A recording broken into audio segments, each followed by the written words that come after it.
Desde la calle hasta la UCI, esto es Emercrit Podcast, donde la emergencia se une con la evidencia. Ciencia en español, pensamiento profundo, práctica con propósito.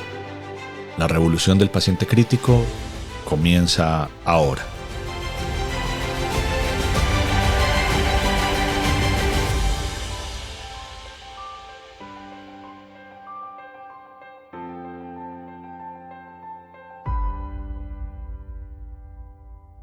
Bienvenidos más a un episodio de Emercrit Podcast al aire, su podcast de atención prehospitalaria, urgencias y cuidado crítico. Y hoy con un tema completamente diferente vamos a entrar a hablar un poco de algunos aspectos relacionados con trauma y quiero hablar hoy de líquidos, de la reanimación con líquidos en trauma. Eso es cómo han evolucionado históricamente, cuáles son las estrategias, cuál es la evidencia. Vamos a hablar de muchas cosas, vamos a hablar de la historia de la reanimación liberal, de la reanimación hipotensiva, de la hipotensión permisiva, vamos a hablar de la reanimación balanceada, vamos a hablar de control de daños. Si aún piensas que la administración de lactato de Ringer tiene algún impacto en los niveles de lactato del paciente y que esto empeora la acidemia metabólica hiperlactatémica, este episodio es para ti. Si tienes alguna duda de cuál líquido utilizar en neurotrauma, si tienes algunas dudas de algún líquido en quemados, este podcast es para ti. Vamos a hablar de los líquidos porque sabemos que en trauma pues probablemente la sangre se tenga que reponer con sangre, no hay de otra, pero en muchos lugares no van a haber posibilidades, no va a existir un banco de sangre, no va a haber posibilidad de recibir sangre ni hemoderivados y los líquidos se tienen que usar de forma inteligente. Hay una nueva corriente que evidentemente está esperando poder transfundir a todos los pacientes, pero claramente esto hoy no se puede. Hay un cambio en el paradigma histórico, porque antes, hace mucho tiempo, utilizábamos soluciones cristaloides de forma abierta, de forma liberal, pero empezamos a darnos cuenta que quizás habían algunos riesgos que se podían generar, como el desplazamiento de coágulos, las coagulopatías por dilución o por consumo, empeorar el sangrado, y esto no es nuevo. Este enfoque no es nuevo y se pensaron en muchos aspectos después de la hipotensión permisiva o de la reanimación hipotensiva, que aunque ustedes no lo crean, no es una descripción de los 90 ni es atribuible inicialmente al Dr. Bickel. Esto tiene mucho tiempo. Hay unos enfoques de hipotensión permisiva, de reanimación balanceada, de reanimación de control de daños, cuyo objetivo es equilibrar la perfusión de los órganos y lograr el control del sangrado, utilizando algunos de los cristaloides más disponibles. Entonces, la primera vez que se empezó a hablar de estos aspectos fue en 1918 y el Dr. Walter Cannon, luego en la Primera Guerra Mundial, observó que cuando se subía demasiado la presión arterial en pacientes con hemorragias no controladas, estas empeoraban el sangrado y planteó por primera vez en la vida limitar la reanimación hasta controlar la hemorragia. Esto fue el primer paso temprano de la hipotensión permisiva, que fue bien importante. Décadas posteriores, aparentemente los postulados de Walter Cannon fueron ignorados y pues predominó la reposición agresiva. Y la reanimación agresiva, la reposición agresiva partía de principios muy interesantes donde a partir de los postulados de Tom Shires en 1960, en el que se hizo un estudio sobre choque hemorrágico, concluyeron que había un gran déficit de volumen intra y extravascular. Y a partir del postulado de Shires es donde se empieza a pensar que si se está perdiendo líquido del espacio intersticial y que la relación entre el líquido plasmático y el líquido intersticial es de 3:1, pues ahí es donde empieza esta gran mentira de que por cada gota de sangre perdida se deberían reponer 3 de cristaloides. Y esta relación 1:3 duró desde los años 60, yo creo que a muchos años más, hasta principios de los años 2000, y que estoy absolutamente seguro que en muchos lugares todavía se piensa en esos aspectos de la administración de cristaloides a razón de 3/1 con pérdida de sangre. Esto desde el punto de vista teórico parece ser que tiene algo de sentido, pero desde lo práctico no. Y es que esta administración masiva de cristaloides tiene problemas realmente críticos que lo vamos a revisar con todo detalle. Así que estas afirmaciones de Tom Shires, de Shoemaker y otras personas que hacían experimentación en animales resultaron ser para hoy una gran falacia, pero que para ese momento de la vida de la explicación fisiológica parecían tener sentido. Arranca un asunto de la reanimación liberal temprana que se volvió el estándar en manuales y textos médicos a lo largo de los años y que muchos tuvimos que aprender esto. Yo creo que todos los que llevamos más de una década haciendo medicina crítica en cualquier escenario, entenderemos que antes una premisa fundamental, casi un dogma, era la canalización de 2 vasos de buen calibre y la administración temprana de 2000 de cristaloides, solución salina o lactato de Ringer. Eso se utilizaba de manera casi que estándar, pero a lo largo del tiempo nos hemos dado cuenta. Pero también existe un problema fundamental que lo he podido observar a lo largo del tiempo, y es que para muchos de mis estudiantes o incluso para muchos de los profesionales, la forma en la que se reanima en trauma se volvió la forma en la que se reanima con cristaloides en todos los aspectos de la vida, y eso es un gran error. No es lo mismo el uso de cristaloides limitados para trauma que lo que se haría, por ejemplo, para sepsis o lo que se haría para una pérdida de volumen en otro escenario, por ejemplo, en un paciente con una cetoacidosis diabética o un estado hiperosmolar hiperglicémico, que claramente son formas muy diferentes de reanimar y eso lo tendríamos que tener en consideración. Luego, en los años 60, habían algunas señales de alarma y algunos estudios de Shaftan y de Wingers en modelos animales mostraron que la infusión excesiva antes del control del sangrado empeoraba la hemorragia. Se dieron cuenta que no solamente el aumento de la presión hidrostática y el fenómeno de barrer coágulos incipientes, que se llamaba el pop de clot, iba a ser un problema muy, muy significativo. Y Shaftan, por ejemplo, empezaba a decir que restaurar la presión arterial normal en el sangrado arterial descontrolado generaba un incremento significativo del sangrado. Nada que no hubiera dicho antes el doctor Cannon, pero se retoma hasta los años 60. Y el mensaje era que la sobrereanimación podría ser perjudicial y necesita cautela. Entre los años, pasando los años 70, 80, se empiezan a dar cuenta algunos de los cirujanos de trauma más reconocidos. Algunos de ellos ya no están con nosotros, como el doctor Ravi Baturi, que describía que los pacientes reanimados en los 80 en los hospitales o en los centros de trauma de excelencia en Norteamérica parecían verdaderos Michelin, precisamente por la cantidad de líquido, y se empezaron a dar cuenta que el líquido generaba algunos aspectos que eran realmente importantes. El primero es que el edema que se generaba en el intersticio por la reanimación vigorosa en cualquier escenario, porque habría que entender que para ese momento de la vida los servicios prehospitalarios de emergencia reanimaban de forma vigorosa. En el servicio de urgencias se hacía de forma vigorosa y en el quirófano los anestesiólogos también lo hacían de forma vigorosa. Como no había una forma objetiva de saber con cuánto se había reanimado, pues cada uno asumía su 3x1. El paramédico en el escenario prehospitalario, el emergenciólogo, el urgentólogo en el servicio de urgencias y el anestesiólogo en el quirófano. Entonces no era una reanimación de 3-1, sino de 9-1. Es una broma, pero probablemente esta broma tenga mucho de cierto. Y lo que terminaba por suceder eran cosas realmente muy, muy serias. Y es que a los pacientes, mientras más se les reanimaba vigorosamente, los resultados en cirugía eran peores, las anastomosis filtraban más y era evidente el edema que se generaba en el intersticio hacía muy difícil que las anastomosis pudieran quedar bien anastomosadas, quedaran bien pegadas, que prendieran bien, que los injertos vasculares funcionaran, y se generó un asunto muy, muy interesante que se describe probablemente a principios de los 80, que era ese pulmón de choque, precisamente generado por la gran cantidad de cristaloides infundidos, y que fue y ha sido un problema de la medicina crítica que ya se presenta con menos frecuencia, pero que sigue siendo importante. Tras la administración de volumen, muchos pacientes hacían un SDRA temprano post-trauma que se relacionaba precisamente con la reanimación. Las cosas empiezan a mejorar en los años 90, y es que en 1994 Bickel y colaboradores publican un ensayo en el New England Journal of Medicine con 598 pacientes con trauma penetrante en torso con hipotensión definida como presión arterial sistólica menor de 90.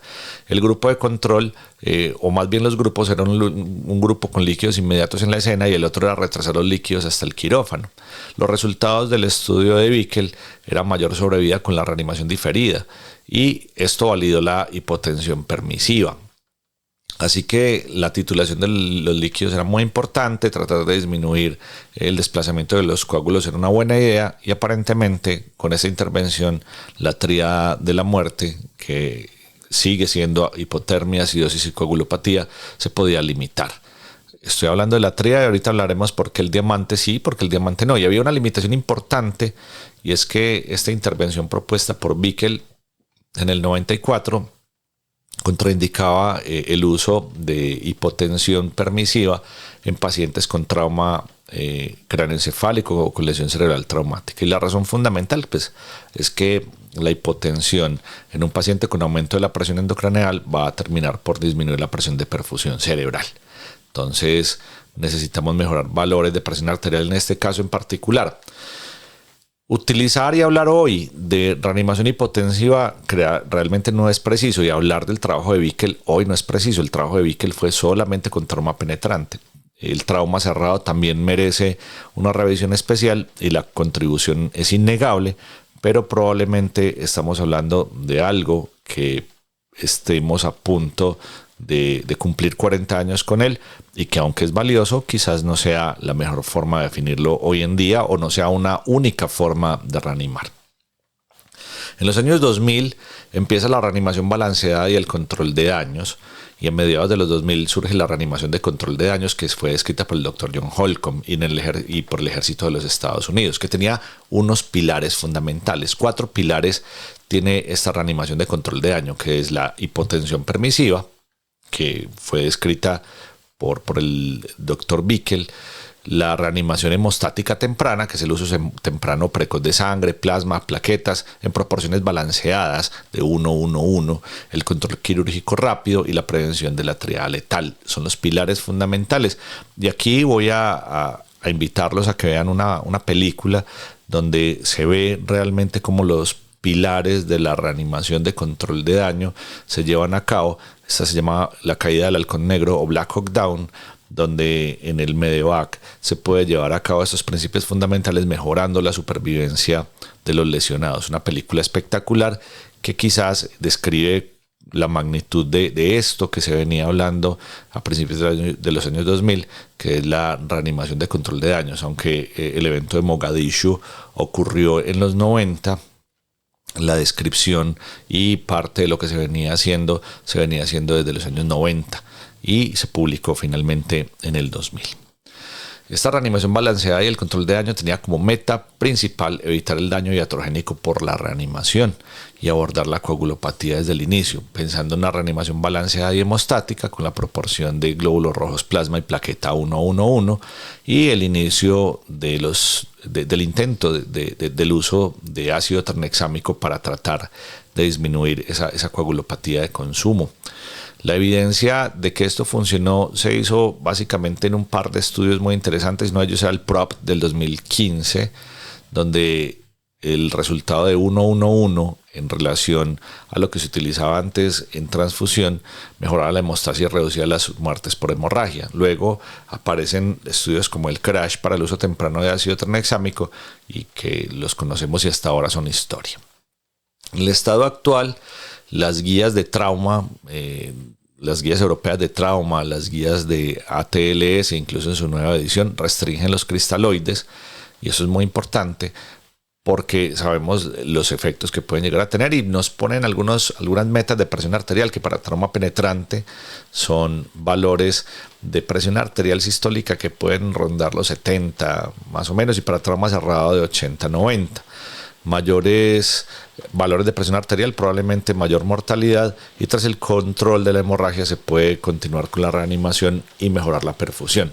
Pero este paradigma actual de la combinación de hipotensión permisiva más reanimación hemostática más control de daños puede traer consigo menos complicaciones, mejor supervivencia en trauma hemorrágico severo. Y es por esa razón que muchos servicios prehospitalarios están iniciando la transfusión de sangre total o hemoderivados, especialmente glóbulos rojos, desde la escena prehospitalaria, y esto ha tenido muy buena rentabilidad. Para algunos sistemas prehospitalarios se hace prohibitivo por el costo, pero cada vez nos damos cuenta que es necesario reponer sangre con sangre. Eso lo sabemos hace casi 100 años, sin embargo, seguimos intentando, a veces de forma desafortunada, reanimar con cristaloides.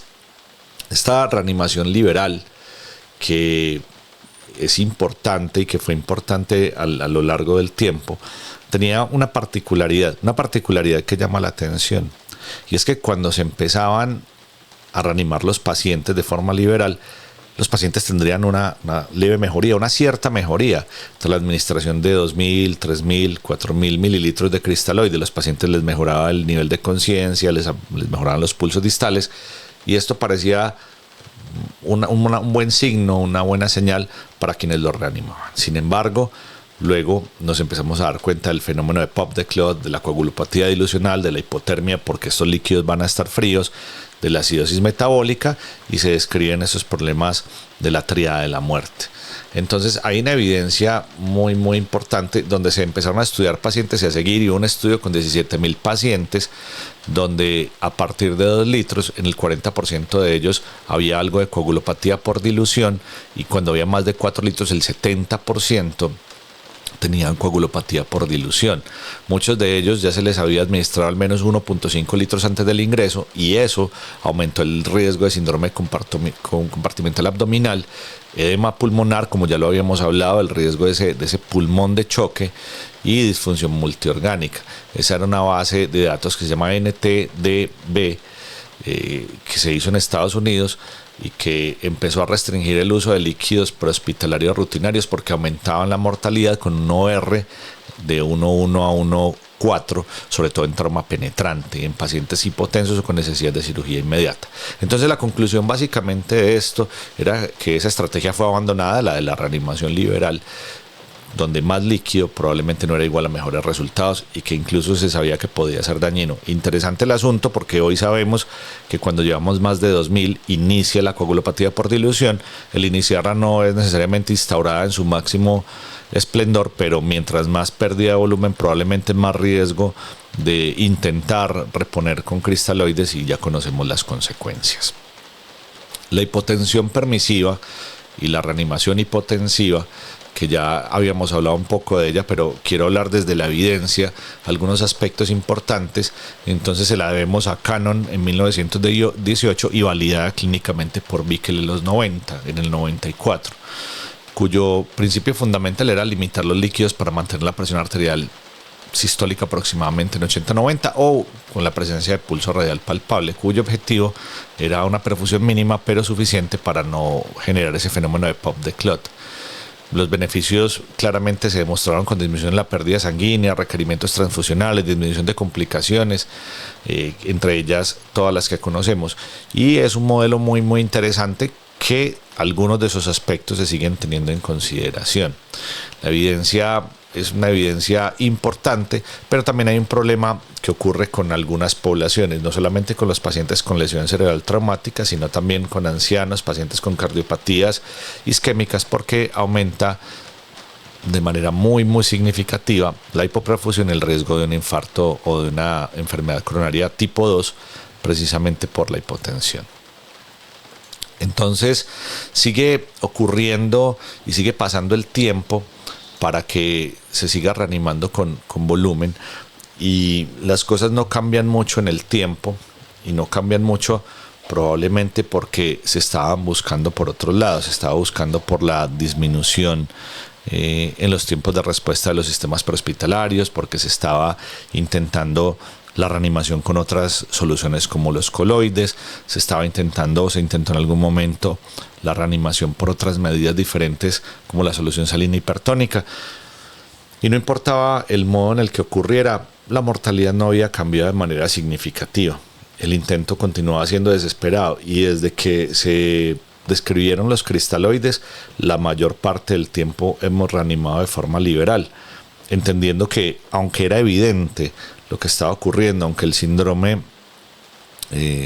compartimental abdominal, aunque se estuviera generando falla multiorgánica. Las cosas no cambiaban, seguíamos reanimando de forma vigorosa. Esto era muy desafortunado, pero no había más opciones que seguir. Hasta que probablemente en los últimos años se haya pensado en la posibilidad de una estrategia que denominamos reanimación hemostática, donde entendemos que hay coagulopatía traumática aguda y que la coagulopatía puede ser exacerbada por nuestras intervenciones. Y es que este problema histórico de grandes volúmenes de cristaloides que generaban coagulopatía dilucional estaban y son muy bien conocidos. Y el objetivo de esta reanimación hemostática es prevenir y corregir la coagulopatía desde el inicio, no después, sino posteriormente cuando esta aparezca. Y continúan algunos aspectos importantes claves como la transfusión temprana y el uso de otras medidas. Para algunos la sangre total, para algunos los hemoderivados, pero contando con crioprecipitado y fibrinógeno. Se trataba de evitar la hipotermia porque es absolutamente clave, tratando de calentar al paciente y calentar los líquidos administrados, corregir la acidosis con adecuada perfusión, el uso de ácido tranexámico en las 3 primeras horas y la proporción balanceada de sangre, que era lo que se espera.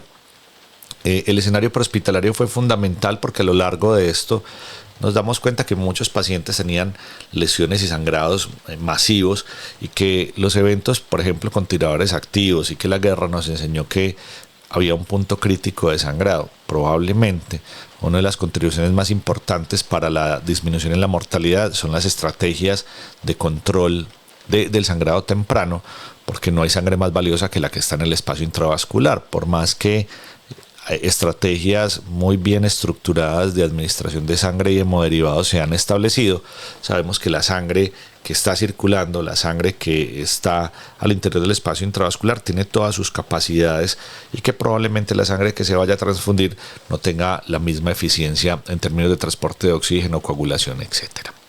Así que el PROPT, este estudio, definitivamente dice que reanimar sangrado con sangre y no con agua salada es una muy buena idea, y es el resumen de esa estrategia actual que básicamente es bien interesante. Yo se lo planteo siempre a todos mis estudiantes y yo les cuento esta parábola de tratar de hacer una sopa, Entonces estamos haciendo una sopa para 3 o 4 personas, en la cual tenemos agua, tenemos sal, tenemos algo de condimentos, papas, zanahorias, algo de proteína, y resulta que de repente llegan otras 6 o 7 personas.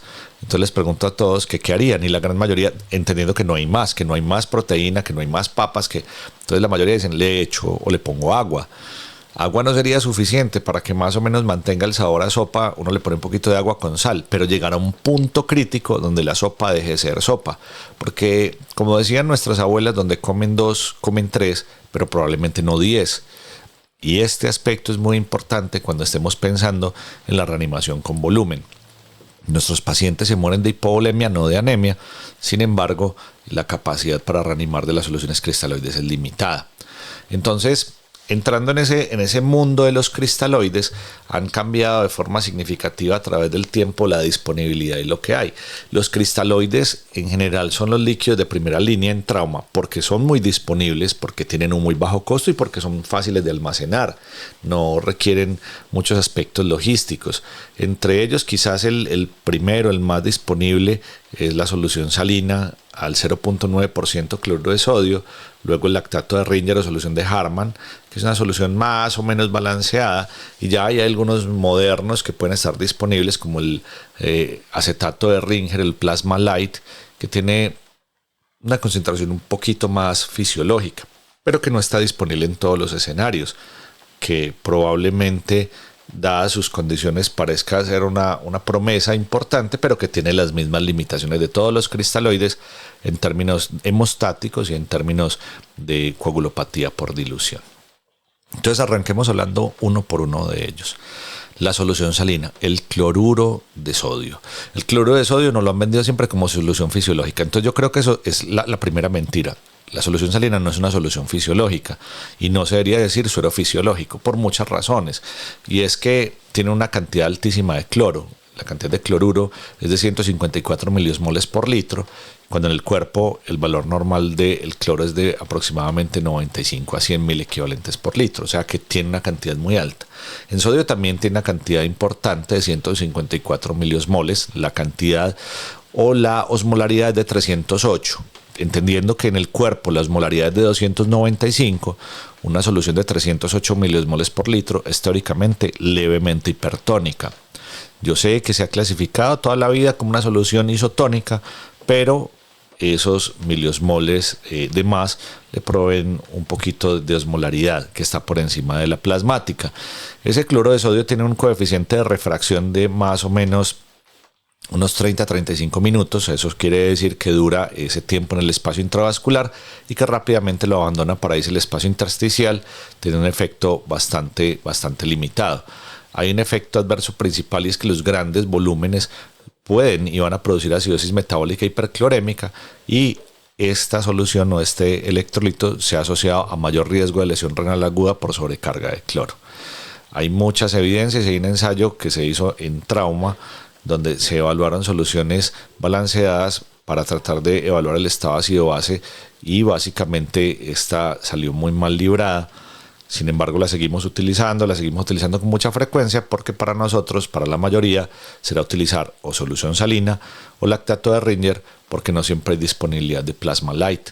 En los quirófanos a veces está más fácil, pero en los escenarios prehospitalarios, en los sistemas que al menos yo conozco, todavía no se utiliza ni plasma light ni normosol. Yo sé que habrán algunos que sí, por ahí sí, en sus sistemas prehospitalarios o en sus servicios de urgencias utilizan soluciones balanceadas. Escriban en los comentarios y cuéntenos qué soluciones tienen disponibles. Este cloruro de sodio, cuando lo utilizamos en trauma, la recomendación es limitar su administración a valores que no excedan 1.5 litros en la reanimación inicial y luego pues tratar de preferir una solución balanceada y evidentemente sangre si es lo que es disponible. Sin embargo, en muchos escenarios como en la lesión cerebral traumática solemos preferir la solución salina por encima del lactato de Ringer para evitar el edema cerebral, porque esta solución es levemente hipertónica en comparación. La solución salina tiene 308 miliosmoles y el lactato de Ringer tiene 273, que de entrada es una solución levemente hipotónica. Entonces la tendencia actual es el uso reducido en choque hemorrágico por el riesgo que conocemos de acidosis, pero que en el escenario de neurotrauma nos parece una buena posibilidad. Mientras que en quemados preferimos lactato de Ringer por muchas razones. No es una solución realmente balanceada como se suele llamar, pero tiene un perfil un poquito más favorable. Así que este lactato de Ringer del que empezamos a hablar, de la solución de lactato de Ringer, es una solución más o menos balanceada con una composición electrolítica más cercana al plasma, tiene menos cloro, tiene un buffer como el lactato, tiene potasio, muy poco, pero tiene calcio y la concentración de sodio es un poco más fisiológica. Entonces el mecanismo por el que se administra o por el que se espera que sea una buena posibilidad es que el lactato de sodio que contiene el lactato de Ringer no es un ácido, no está ionizado y no va a empeorar la acidosis. Esto es muy importante, porque mucha gente dice, no, en el paciente chocado no deberíamos utilizar lactato de Ringer porque eso tiene lactato. El lactato que se produce como consecuencia del metabolismo anaerobio es lactato en forma ionizada, que evidentemente va a favorecer la liberación de hidrogeniones. El lactato de sodio, el lactato de Ringer no. Este se puede metabolizar hepáticamente, principalmente en el hígado, y por una vía que es la vía de la gluconeogénesis, consume hidrogeniones y tiene efecto alcalinizante neto. No es que se convierta directamente en bicarbonato, pero tiene una contribución muy importante que hay que tener en consideración. Es que la diferencia muy importante entonces entre el lactato endógeno en el shock y el lactato del lactato de sodio, del lactato de Ringer, es que el que se genera como consecuencia de la anaerobiosis se produce en forma de ácido láctico, mientras que el lactato exógeno no es un ácido, es simplemente lactato de sodio en una forma que no ionizada, que no empeora la acidosis. O sea que no más excusas pensando que el lactato puede empeorar la acidosis. Respecto a las diferencias entre el acetato y lactato, la mayoría de las presentaciones que tenemos son de lactato, que se metaboliza en varios lugares. El acetato quizás sea un poco más más ubicuo, pero no hay diferencias fundamentales. Pero sí hay diferencias fundamentales cuando se administra lactato de Ringer por encima de solución salina, y es que hay menos hipercloremia, hay menos alteraciones electrolíticas, hay menor tendencia a la hipercalemia, porque aunque hay una cantidad pequeña de potasio, no parece ser significativa, y tiene un potencial de preservación de la coagulación un poco más interesante que la solución salina.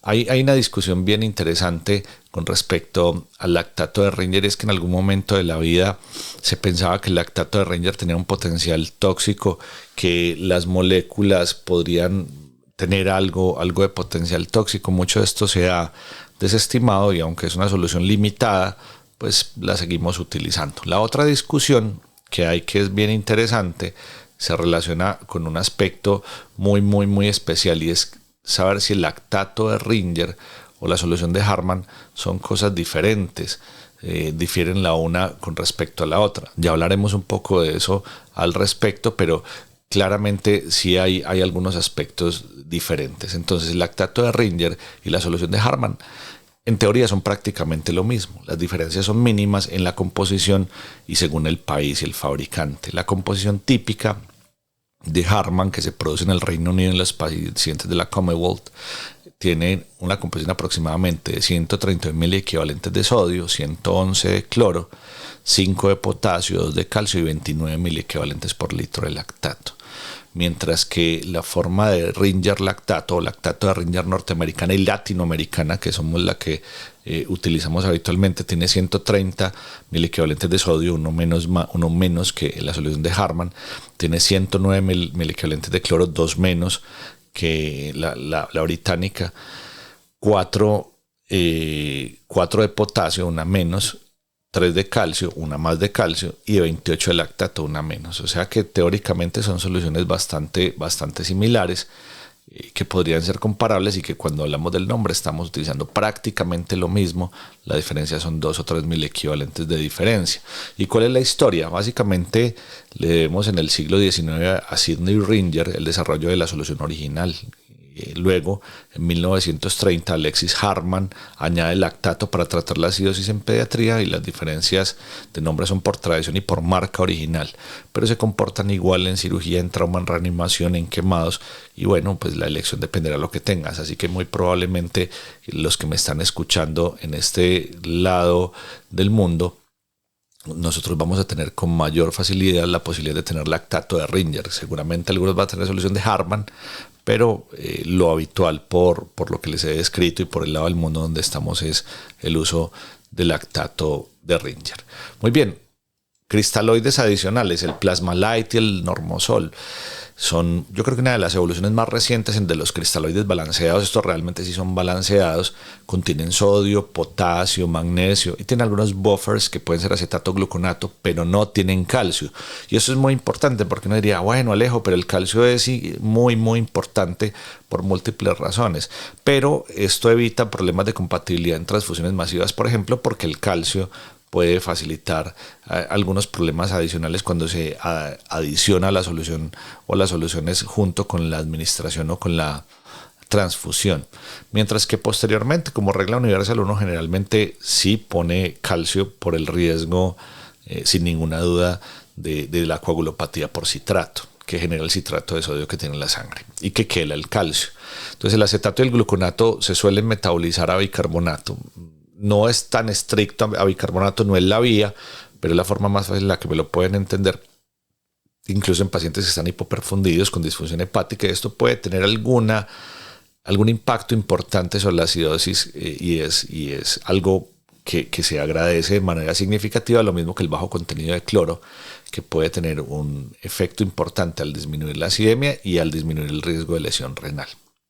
Algunos estudios muestran que el perfil ácido-base es mucho más estable y hay una mejor preservación de la función renal que la solución salina. Yo creo que casi cualquier cristaloide, y al igual que cualquier otro cristaloide que utilices en exceso, puede generar coagulopatía dilucional, pueden generar hipotermia porque se suelen almacenar en frío y no reemplazan y no transportan oxígeno ni factores de coagulación. Para mí son una opción premium dentro de los cristaloides, útiles, muy útiles, pueden minimizar algunos efectos adversos mientras se llega a la transfusión con sangre. Si me preguntan, yo en un sistema prehospitalario en el que fuera director médico utilizaría soluciones balanceadas, utilizaría Plasma-Lyte o Normosol, me parece que son opciones muy muy buenas. Los coloides, yo les quiero contar de los coloides porque me tocó usar coloides. Cuando estudiaba atención prehospitalaria habían 2 coloides que estaban en los hospitales donde hacíamos prácticas y que se utilizaban de forma muy liberal. Uno de ellos era el Emacel y otro se llamaba el Gelofuscin. Los 2 gelatinas se utilizaban y a mí me parecían una cosa fantástica. Luego existió la promesa de los almidones, del hidroxietilalmidón o del hidroxietil starch.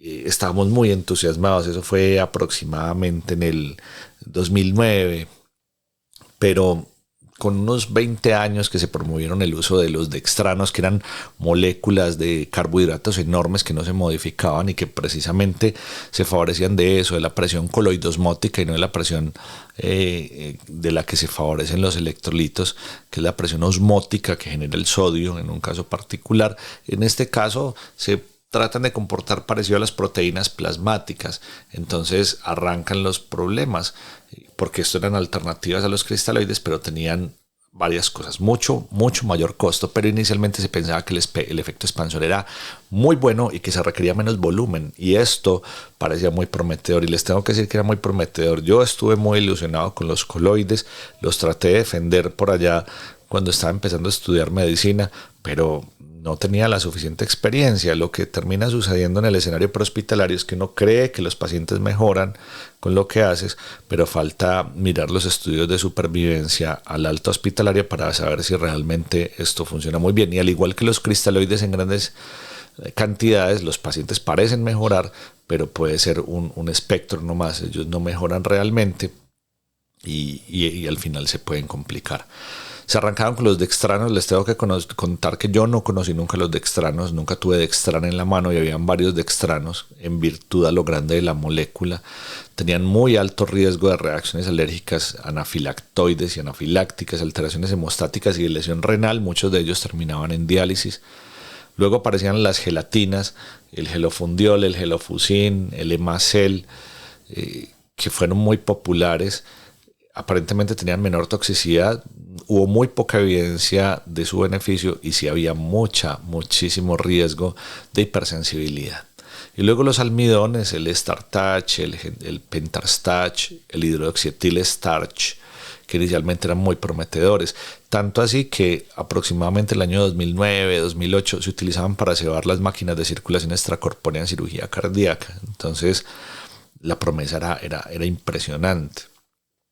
Luego algunos estudios, unos ensayos claves como el BICEP, el CHEST y el 6S mostraron que generaban más lesión renal, mucha más necesidad de terapias de reemplazo renal y que cuando se utilizan en escenarios de sepsis, que no es de lo que estamos hablando, pero que vale la pena mencionarlo, pues que también aumentaban la mortalidad. Entonces hubo muchos cambios. Cuando se hacían los almidones, entonces las marcas, por ejemplo, una de las marcas más conocidas, cuando nos contaban, decían, no, nuestro coloide no está hecho de almidones que vengan del trigo, el nuestro está hecho de almidones de papa, que no produce esos problemas. Pero el Gespan dejó de estar disponible, que fue el último que tuvimos, y yo creo que por ahí guardo una bolsa de Gespan para mostrarle a mis estudiantes cómo luce un coloide, porque prácticamente hoy no tenemos coloides disponibles. Es realmente algo bastante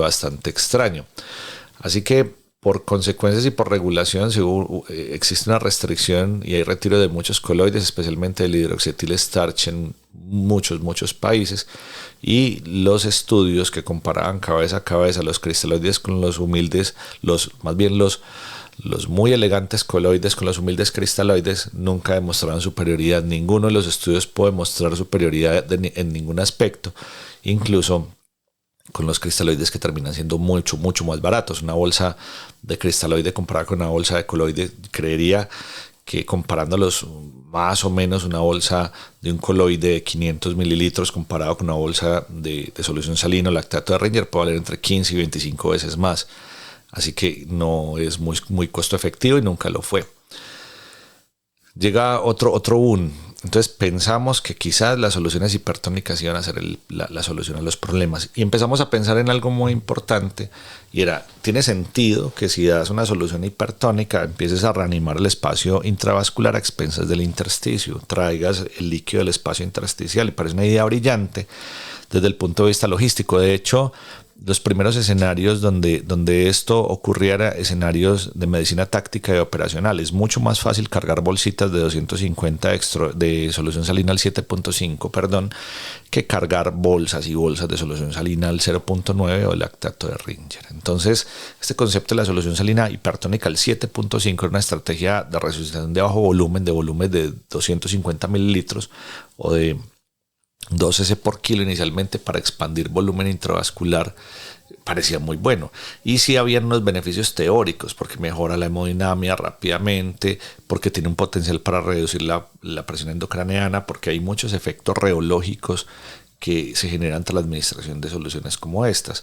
Y los estudios iniciales en trauma parecían demostrar beneficios tempranos. Una de las personas que ha hecho muchas investigaciones ha sido la doctora Bazar y el doctor Bulger, que de hecho en algún momento de la vida trataron de utilizar solución salina hipertónica con dextranos para la reanimación en pacientes con neurotrauma sin tener un éxito muy importante. Y esos ensayos multicéntricos de Bulger y colaboradores no demostraron mejoría en la mortalidad ni en los desenlaces neurológicos, especialmente en esos pacientes claramente que tenían lesiones cerebral traumática, cuando se comparaban con solución salina normal. Era un golpe muy significativo a una muy buena propuesta. Hay algunos efectos adversos potenciales que pueden y van a favorecer la coagulopatía de estas soluciones hipertónicas y que probablemente también van a traer más alteración hidroelectrolítica, muchísimo más, porque van a generar muchísimo más hipercloremia y problemas también relacionados con el sodio. Así que en dosis moderadas puede tener algunas ventajas que están probadas en los pacientes neurocríticos, pero que en todos los escenarios en particular es un problema. Y también es un problema la administración de una solución tan osmolar por una vía periférica. Cuando en las unidades de cuidado intensivo tenemos que administrar la solución salina hipertónica, lo solemos hacer por una vía central. Así que hay unas consecuencias muy interesantes que puede tener la administración de cualquiera de las soluciones, y yo creo que este es el momento de que hablemos de esas consecuencias del uso de grandes volúmenes de cristaloides. El empleo liberal de cristaloides en trauma conlleva una serie de efectos que son fisiopatológicamente perjudiciales y que se han evidenciado a lo largo de los años, y esto tiene que quedar bastante claro. El primero y muy conocido y descrito incluso por Kahneman era la coagulopatía dilucional o coagulopatía por dilución, y es que los cristaloides no contienen factores de coagulación y grandes volúmenes, arrancamos desde los 2 litros, pueden generar dilución de plaquetas y factores de coagulación, prolongar tiempos de coagulación y favorecer el sangrado difuso por todos los lechos. Y se sabe que es que una magnitud o la administración de 2 litros pueden disminuir el hematocrito y los factores de coagulación entre un 20 y un 30%. Se ha iniciado allí esta catástrofe que va a empeorar. Y el impacto clínico de la coagulopatía iatrogénica es que se va a sumar a la coagulopatía por trauma, que es una coagulopatía por consumo más aumento de la fibrinolisis. Así que si aumentamos la coagulopatía, aumentará la mortalidad. Y mientras más volumen, obviamente mayor incidencia de coagulopatía al ingreso, y vamos a tener otros aspectos como trombocitopenia relativa y disminución en la viscosidad. Así que esto será una decisión que tome, y que a veces puede ser una decisión motivada por el lugar, por el traslado, por mi falta de experiencia. La acidosis metabólica también la suelen causar algunas soluciones como la solución salina al 0.9 o a mayor, y mientras más hiperosmolar o más hipertónica, mayor acidosis precisamente por el cloro. Las consecuencias van a ser una depresión de la función miocárdica precisamente por la acidosis y por la falta del acoplamiento cardíaco precisamente por la acidosis que se está cursando, alteraciones en la coagulación, disminución de manera significativa de la adrenalina de las catecolaminas cuando el pH está por debajo de 7.2. Esto es muy importante, y empeorará la hipotensión. Hay algunos agravantes, y es que a mayor cantidad de volumen de cristaloides fríos a la acidosis que ya está, se va a sumar la hipotermia, que obviamente será muchísimo más grave. Y es que la mayoría de los líquidos de los cristaloides van a estar almacenados a más o menos 20 grados y la infusión masiva va a bajar la temperatura central, con consecuencias importantes. Y es que vamos a definir que la coagulopatía por hipotermia va a ocurrir con temperaturas por debajo de 34 grados. Esto también tiene algunos efectos importantes desde el punto de vista inmune, y se ha demostrado el aumento de la mortalidad. Y una relevancia histórica, y es que esta reanimación agresiva contribuía a una hipotermia iatrogénica que claramente traía muchísimas complicaciones. En la práctica actual tratamos de calentar los líquidos, que vamos a tener que hacer un podcast de líquidos y de líquidos tibios, y de cómo tibiarlos, porque no es tan fácil. No se trata solamente de meterlos en un microondas y administrarlos, porque probablemente luego se vuelvan a enfriar muy rápido, y que cuando se calientan mal y se ponen muy calientes, aumenta también el riesgo de lesión. Hay un compromiso muy importante descrito, que es el edema intersticial y el síndrome compartimental abdominal, y es que aproximadamente el 25% de los cristaloides isotónicos o más o menos parecidos a los isotónicos permanecerán en el espacio intravascular. El resto pasa al intersticio. Eso lo conocíamos inicialmente como el tiempo que dura en el espacio intravascular como coeficiente de refracción, y luego la cantidad. Entonces probablemente esa era la única ventaja de la solución salina hipertónica, pero los otros tienen esa desventaja. El aumento de la presión hidrostática, el aumento de la presión intracapilar, aumenta la permeabilidad por algo que vamos a ver ahorita, que es la lesión del glicocálix. Esto puede generar edema generalizado, esto va a generar síndrome compartimental en extremidades lesionadas, esto va a favorecer la presencia de SRA o de pulmón de choque, esto va a ser un problema para el cierre abdominal y el riesgo del síndrome compartimental abdominal.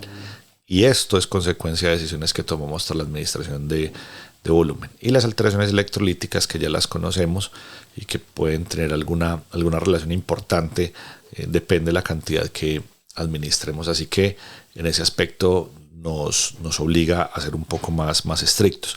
Pero como si fuera poco, el propio trauma genera una coagulopatía inducida por trauma, sin que lo hagan necesariamente los cristaloides.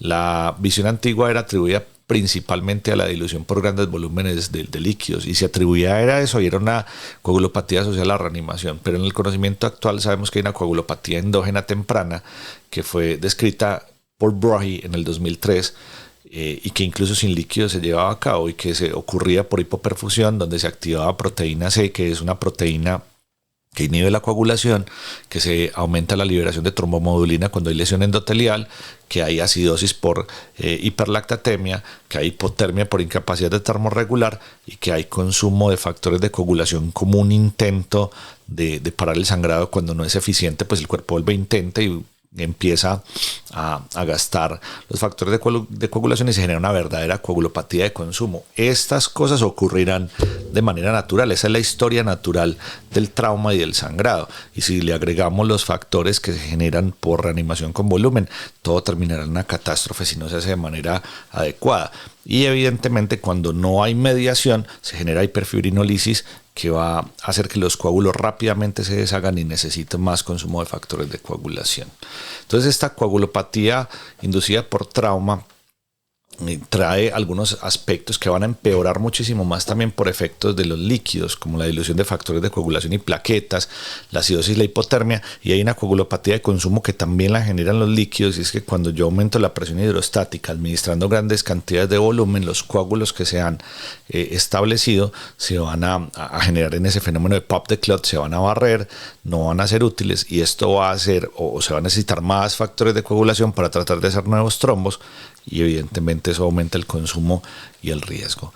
Entonces estos aspectos realmente están bien descritos, y son aspectos que tenemos que estudiar, que tenemos que describir, y que nuestros estudiantes y nuestros profesionales tienen que reconocer. Así que es muy importante, y como filosofía actual hay que tratar de minimizar los cristaloides y reponer con sangre la sangre, incluyendo los factores plaquetas, calcio, para corregir la coagulopatía traumática y tratar de mejorar a nuestros pacientes. De los últimos aspectos que tenemos que tener en consideración es que la lesión endotelial o la lesión del glicocálix por líquidos en trauma está muy bien descrita. Pero primero que todo, si no han escuchado antes qué es el glicocálix endotelial, eso es una capa de proteoglicanos, de glicoproteínas y de algunas proteínas que recubren el endotelio, que regulan la permeabilidad, la coagulación y la respuesta inflamatoria.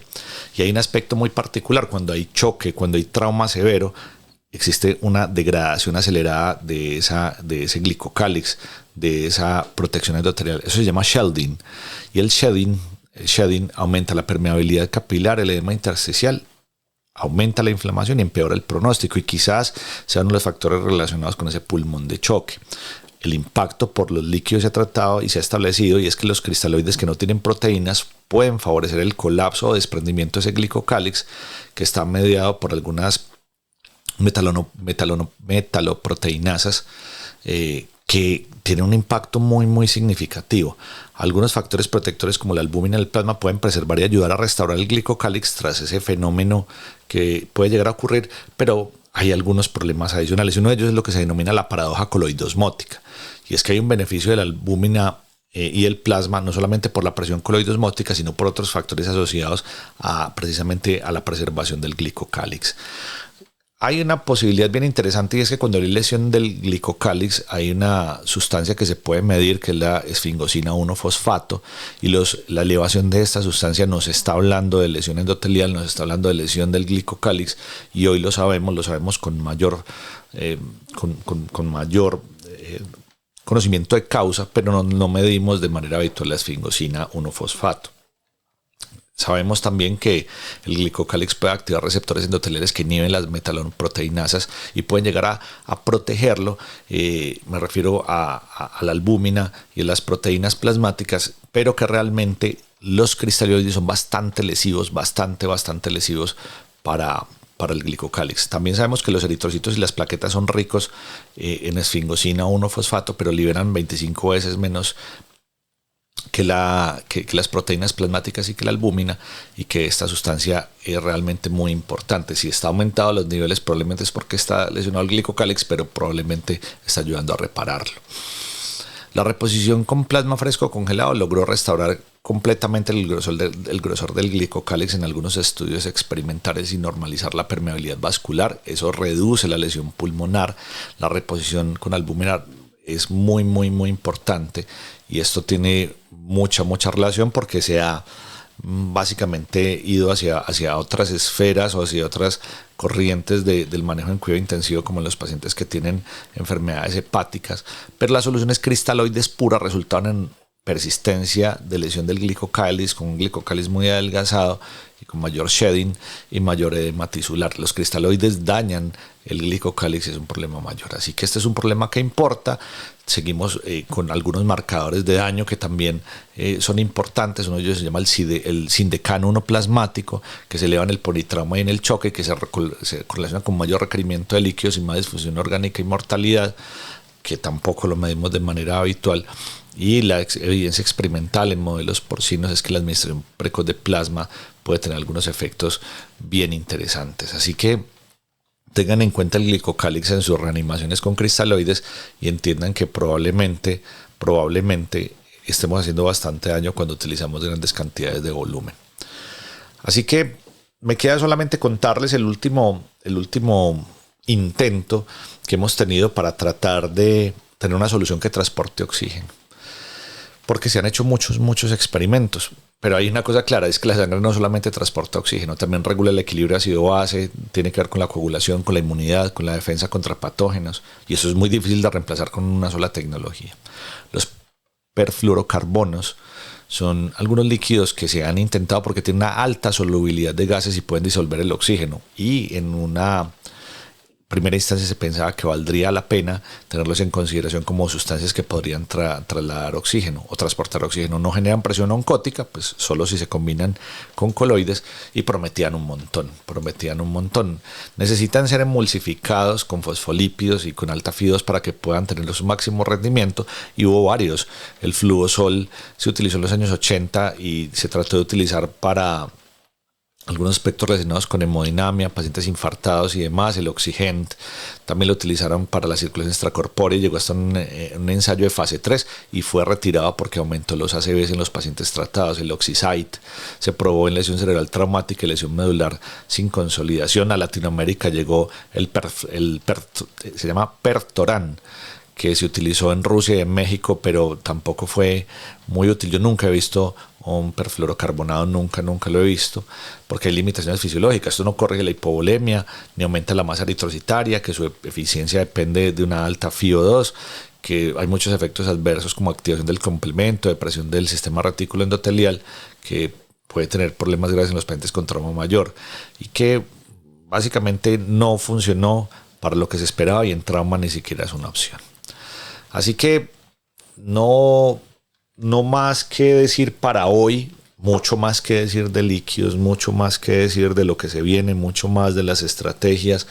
Yo creo que vamos a hablar más adelante de choque hipovolémico, de la visión del choque hipovolémico y del manejo del choque hipovolémico, porque hoy nos centramos básicamente en líquidos y hablamos un poco de sangre, hablamos un poco de coloides, pero es un tema amplio, es un tema fantástico, y desde el viaje de la reanimación liberal, pasando por la reanimación hipotensiva, balanceada, la reanimación de control de daños, y pensando en las personas a las que les debemos un montón, al concepto de control de daños como tal, que inicia de la fase prehospitalaria en el servicio de urgencias, luego pasando por la cirugía mínima, luego por la reanimación en la unidad de cuidado intensivo y luego por la cirugía definitiva, desde la descripción del doctor Michael Rotondo hasta este punto. Creo que hay muchas cosas más en las que tenemos que avanzar. Recuerden que en el blog de www.emercrit.org existe y va a existir una entrada para que puedan profundizar el conocimiento en este tipo de discusión que tuvimos hoy de líquidos en trauma, agradeciéndoles enormemente lo que hemos hecho hasta ahora. Muchas gracias por acompañarme hasta acá. Hemos tenido un crecimiento lento y sabemos que este podcast está diseñado para un nicho muy especial de profesionales que quieren saber todos los días más, que quieren desafiar la evidencia actual, que quieren llegar y profundizar mucho más en el conocimiento, y por eso les agradezco enormemente. Nos vemos en una semana en un nuevo episodio de Emercrit Podcast, su podcast de atención prehospitalaria, urgencias y cuidado crítico. Hasta pronto.